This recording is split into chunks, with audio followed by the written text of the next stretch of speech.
আসসালামু আলাইকুম সুপ্রিয় দর্শকবৃন্দরা, আজকে আমাদের এই বাগানে সার দেওয়ার কাজ চলছে। আপনারা দেখতে পাচ্ছেন আসলে আমার এই বাগানে পেঁপেতে ফল চলে এসেছে। এখন পেঁপেতে ফল আসার পরে আপনারা কি কি সার প্রয়োগ করতে পারেন এই বিষয়ে আমার আজকের এই ভিডিও। আপনারা দেখতে পাচ্ছেন এই যে আমার ফল একদম, আপনারা দেখতে পাচ্ছেন একদম গাছের গোড়া থেকে এই যে 1 হাত উপর থেকে ধরেছে। এটি হচ্ছে অরিজিনাল শাহী জাতের পেঁপের গাছ। এখন আমি আপনাদেরকে দেখাবো এর জন্য আমি কি কি খাবার প্রয়োগ করতে পারি। শুরুতে আমি নিয়ে নিচ্ছি ইউরিয়া প্রতি বিঘার জন্য 8 কেজি। এটি হচ্ছে ডিএপি। এই ডিএপি সারটি আপনারা প্রতি বিঘার জন্য 20 কেজি ব্যবহার করবেন। আপনারা দেখতে পাচ্ছেন এটি হচ্ছে পটাশ ব্যবহার করবেন 15 কেজি। তারপর আপনারা যেটি নেবেন সেটি হচ্ছে জিপসাম প্রতি বিঘার জন্য 10 কেজি হারে আপনারা ব্যবহার করবেন। তারপরে একটি পিজিআর ব্যবহার করতে হবে। যখন আপনাদের গাছে ফল চলে আসবে আপনারা এই পিজিআরটি ব্যবহার করতে পারেন অথবা যে কোনো পিজিআর ব্যবহার করতে পারেন। বোরন ফলের আকার এবং শেপ সাইজ ঠিক রাখতে ভূমিকা পালন করে। আপনারা ম্যাগনেসিয়াম অথবা থিওপিট একত্রে মিক্স করে দিবেন এগুলোর সাথে। আসলে ম্যাগনেসিয়াম এবং থিওপিট আমরা লাস্ট কিছুদিন আগেই প্রয়োগ করেছিলাম, তাই সে কারণে আমরা এই ম্যাগনেসিয়াম এবং থিওপিট এখন প্রয়োগ করছি না। আপনারা অবশ্যই ম্যাগনেসিয়াম এবং থিওপিট প্রয়োগ করবেন। দেখুন শুরুতে আপনাদের কি করতে হবে, এই যে এই সারগুলো আগে ভালোভাবে মিক্স করে নিতে হবে। এখানে আমি যে ডিএপি প্রয়োগ করছি সেটি কিন্তু আপনার একদম ফ্রেশ ডিএপি। এই ডিএপির ভিতরে কোনো ঝামেলা নেই। এই ডিএপি আপনার 32 টাকা কেজি অথবা কোনো কোনো জায়গায় 30 টাকা কেজি পড়ে যাবে। এখানে আমি জিপসাম দিয়ে দেব, কাটার কিছু নেই।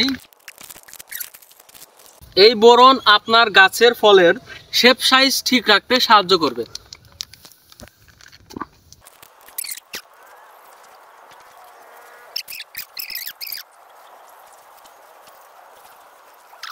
বাস এভাবে আপনারা এই মিশ্রণটি তৈরি করে নেবেন।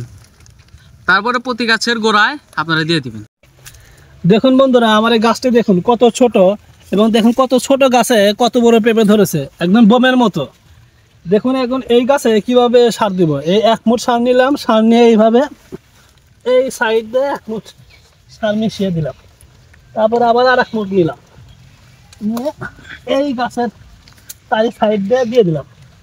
গাছের গোড়ায় দেওয়া যাবে না, দিলে গাছ মারা যাবে। অনেকেই করে কি পেঁপের চারপাশ দিয়ে সার ছিটিয়ে দিয়ে বাসায় চলে যায়, তাতে কিন্তু আপনার সারের অপচয় হতে পারে।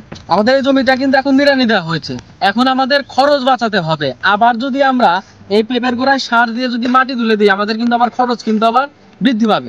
তাই আমরা যেটি করেছি, এই দেখুন আমার হাতে একটা জিনিস দেখতে পাচ্ছেন, এই জিনিস দিয়ে এই দেখুন এখানে আমার মামা সার দিয়েছে। এই জায়গাগুলোতে আমি জাস্ট এই যে এভাবে আমি মিশিয়ে দিচ্ছি। দেখুন এখানে প্রত্যেকটা সার মাটির সাথে কিভাবে মিশে যাচ্ছে, আপনারা একবার দেখুন, চমৎকার ভাবে মিশে যাচ্ছে, চমৎকার ভাবে এই সারগুলো মিশে যাচ্ছে।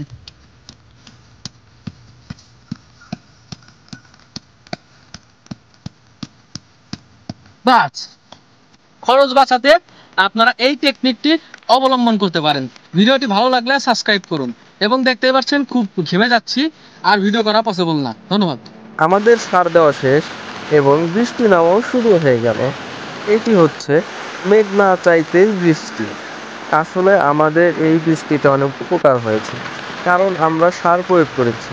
সার প্রয়োগ করার পর যখন বৃষ্টি নামে তখন গাছের উপকার হয়, কারণ আমাদের সেচ প্রদান করতে হতো। ধন্যবাদ।